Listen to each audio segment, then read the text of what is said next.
السلام عليكم ورحمة الله وبركاته. سولو هذا ولا لها قاليجا يوتيوب channel كان قال سعتنا وقوس كقرنجا ولاشين شمس مركل إسكسو نقد وناكسن نحل قلب النوت هاي حل كستو يدين تهاي يدين وناكسناتو إن شاء الله نعرفتو سوجي واسك قلب شنقرتو ذا مركاو بحنينا ومهد علنا يا ولا لها cusub oo nagu soo biiray iyo walaalihii hore iyo walaalaha dhexe iyo walaalaha dib nooga soo biiri doono dhammaantiin waa mahadsantihiin. waxaan rabaa maanta inaan idin la qaybsado qiso cajiib ah, qiso oo markino hore dhacday oo aan ka sheekeynayo maahan, waa wax bishaan dhexdeeda dhacay asbuuci hadda la soo dhaafay wax dhaca waaye wax loo baahan yahay in gabdhaha laga wacyi geliyo waxayna ku saabsan tahay khiyaanada guurka ka hor iyo fashilka ay leedahay.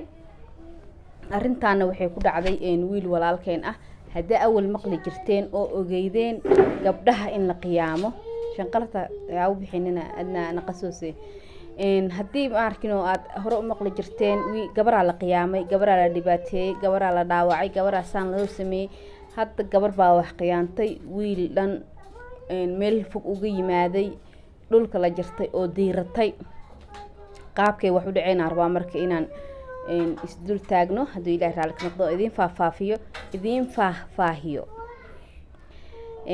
asxaabta waxaa dhacday wiil iyo gabar asbarteen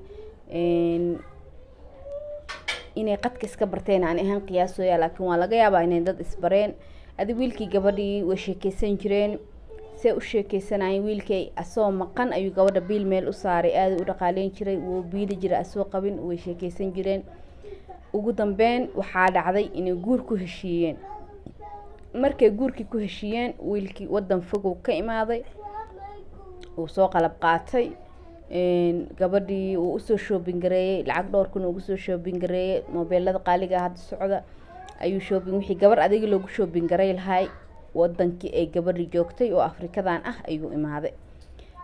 gabadhii marka uu imaaday wiilkii waxaa dhacday inay gabadhii wiilkii le hore usoo sheeka dhameysteen in guurkii wixii la falaaqay maadaama uu wiilkan inuu gabadhan guursado oo uu imaaday. gabadhii waxay dhahday lacag adiga 30 kun ku dhawaad sheegatay ayad ahaan shoppingkeeda, dahabkeeda waxaa siito. wiilkii wuxuu dhahay maadaama arooskii adduunyo badan wiilkii ay sugayso 20 kun ee arinta kusoo gabagabeeyeen ay ku heshiiyeen 20 kun oo dhab ku siiyay. 20 kun markay qabsatay haddana wuxuu ka wareystay guri sharxitaankii, arooskii, wixii oo dhan isku soo duuduub haddana may qabaayo dhah. waxay dhahday haddana 12 kun oo dhab ku siiyay. gabadhii halkaas 40 iyo odhodho ay ka haysataa soo maha. gabadhii way oraday, wiil walaalkeed ah kulay inuu la dhashay inay qaraabo yihiin ma ogi ee la soo oraday. wiilkii oo keentay waxay tiraahday wiilkan aniga mas'uuliga ah asaa imehrinayo kulay familkeeda inay si joogina u maleynaya meeshii markaas gabadha ku nooshahay. wiilkana ugu imaaday, gabadhii wiilkii yaa mehriyay. haddana wiilkii waxaa ka sii baxay qarash ah sooriyo, meherkii, adduunyo, qarash kaleeto waa la isku imaanaya. wadaadada lacag la siiya, asxaab lacag la siiya, tol lacag la siiya, adu waa la isku imaaday. wiilkii si gooni u dhaqaaleeyay, gabadha ay wadatay uu mas'uulka ka ahaa. bis intii markay dhacday baa wiilkii wiil is yaqaanaan is arkeen. war hebelo waa mehersatay, meherkaaga waa arkay maasha Allah waa kaasa. inta badan Soomaalida markuu guurka dhaco meherka hadda waa la ilbaxay, social media yimid, gabadhii wiilkii la isku soo dhijinaya, meesha loogu hambalyeynaya. laga yaabo inuu halkaas ka soo arkay, laga yaabo inuu dadka maqlay, laga yaabo adi si un buu ku soo maqlay.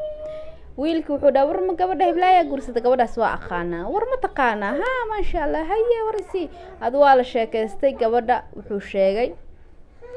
arrin cajiib oo wiilkan filanaynin, oo inta uu la sheekaysanayay oo maqnaa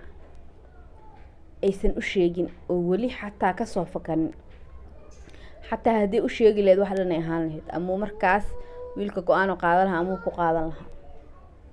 wiilkii waxay ku noqotay filan waa arrinkaas. wiilkii ilaa hadda waa shoogsan yahay la dhahay arrintan uu maqlay la adligeed. wiilkii wuxuu dhahay, wiilkii kala u sheekeynaya moogtahay, gabadhan anaa aqaano mehersatay, waxaa u joogto 5 caruura. wiilkan guursanayana waxay ugu sheekaysay inay gabar tahay. bal fiirso farqiga u dhaxeeyo hal cunug maaha wax la qarinoy laba maaha waa 5 caruura waxaa laga yaabaa wadankii inay uga soo tagtay laakiin hal cunugaa la qarin karin 5 dhan inay qarisay ugu fikirtay ta kale gabdhaha inta badan waxay u maleeyaan gabadha kaliya in lacag fiican laga bixiyo gabadha kaliya in la rabo gabadha kaliya in wax walba loo sameeyo maya 10 cunug daarishid xataa waa inaad isku kalsoonaataa ninka aad shukaasanaysid waa inaad runta u sheegtaa awlaadaada ilaaha ku siiyey waa hadiyad qaaliya adduunka maanta lagama helo ninka kugu rabana wuu kugu raacayaa ninkan kugu rabina meeshu kaaga tagayaa waa laga fiican yahay inaad awlaadaada qarisid wiilkii markuu arrintii maqlay filawaayo ku noqotay waa aamini waayay wuu ka qaracmay waa shoogay ma aamini karo dhaarintan ama aaminaha ma aamin abu arrintaas ay jirto gabadhiyo wacay wuxuu dhahay hiblaayo saasaa jirtaa la yiri maxaa ka jiro inay inkirta isku dayso wax ka jira male intee ka dhacba waa taqaanaa qof adiga u soo jeestay gaangistarnimo ma gaangistara wax laga keeni karaa lagama keeni karo markii dambe gabadhi waa loo wacay wiilkii gabar kaleeto walaashiisu wacday adiga waa la wada fadhiistay gabadhii wuxuu ku dhahay anaaba caruurtaadii arkay anaaba caruurtaadii arkay qof calshaan sawiradiisii waxaas la tusa camal uu iska dhigay markii bay isqarin weysay tiraha way jiraan oo hadday jiraan maxaa iigu qarisay shalay maxaa iigu sheegi weysay haddaa ii sheegi lahayd waa kugu qaadan lahaa laakiin maanta maadaama aan afkaaga ka maqlin waa arrin xanuun badan wax la aamini kara qofkaas ma birina wax kale ka surto Soomaa wiilkana lacag 50 kun ku dhawaad oo 40 dhowr kuna markaas gabadha gacanteeda uga maqan wiilkii gabadhan mas'uulka shalaka ay u keensatay loo wacay hayuu dhahay balow aniga saana ay u dhacday gabadhan shalay aday ii ka keensatay mas'uulka hayse wuxuu jiraan maxaas qiyaamada inta la igu geystay aniga xoolada soo heshiye aheedeen oo ii keensatay oo ma arkin waa isguursanayna ku iigu imaadeen ma waxa ka soo heshiiseen iyo waxa isku soo sheegteen waxa soo kala qarsateen oga wiilka qalad ma kulahan haduu arinta waxba ka ogeyn haduu ka ogaa laakiin waa kulay okay wiilkii dhibaatadaas ku dhacday kulay dad qaraabadiisa sheeqyaal waceen waxa la yiri gabara inta soo lacaga wiil siiyay waa mehersaday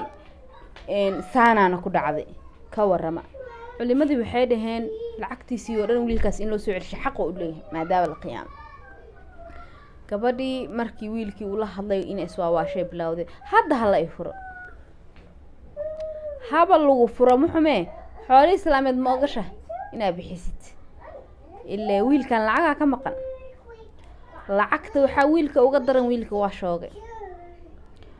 wuxuu dhahay markaan qofkaan la sheekeysanaayo dad badan ay iga waaninaayeen oo idahayeen war wadankay qoftaan ku nooshaa weesa uma dhoorna dadka jooga badda horta hal malaaya qurmiso wadankaas waxa laga yaabaa gabdho fiican waa joogan waxa laga yaabaa tan oo kaleeto inay xumeysay in magac xumadaas uu adduunka u galiyo war qoftaan iska dhaafar magaaladaas gabdhaha jooga waa diirato war waa qalin furato war waa kan dhaguhu jafiska sii waanin gabar rabay waa wiil daacada oo dhaqan rabay waa wiil gacan furan oo ma sha Allah laakiin waxa ku soo aaday doqon aan danteeda aqoonin Soomaali waxay yiraahdaan duke calaf waa leeyahay nee duke nasiib waa leeyahay laakiin nasiibku leeyahay wuxuu nasiibkii oo lahay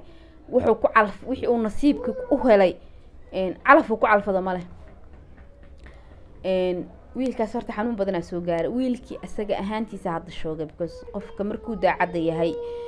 aad u xanuujinaysa markii yaani wuxuu safilanin ay ku dhacaan laakiin qofka markuu nahaab yahay waxba uma arko ilaa asaa dad badan soo ligooy mogta laakiin qofka markuu daacad yahay ma xamili karo dhibaatooyinka iyo dhaawaca iyo qiyaanada ma xamili karo aad iyo aad uga xumaa wiilkaas wixii ku dhacay wali arintii lacagta laguma kala wareegin wali arintaas waa qoyan tahay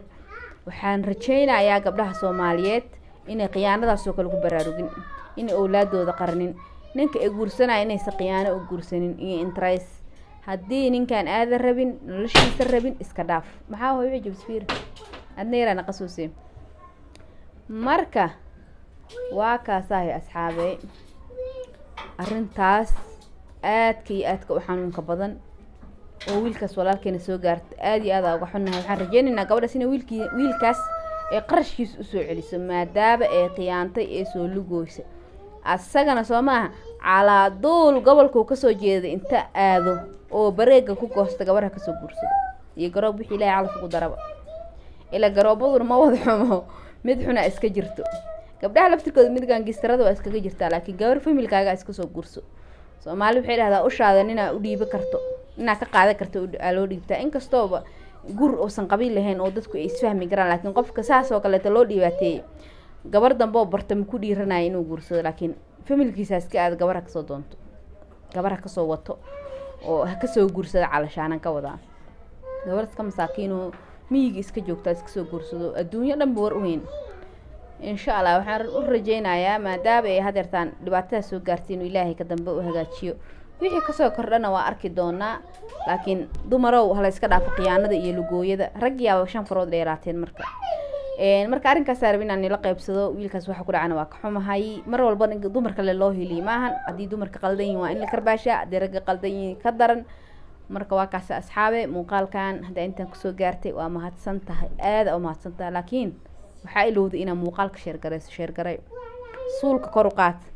dhash ku sii subscribe meesha gaduudan dhag ku sii gambaleelka sii furo muuqaaladeena kala see kuugu imaadaan insha Allah waxa jeceshiin hoos noogu soo qora insha Allah waxaan rajeynayaa in isla sii joogi doono muuqaal mid inta ku kulmayna waxaan kaga tagayaa salaanta islaamka assalaamu calaykum waraxmatullaahi wa barakaatuh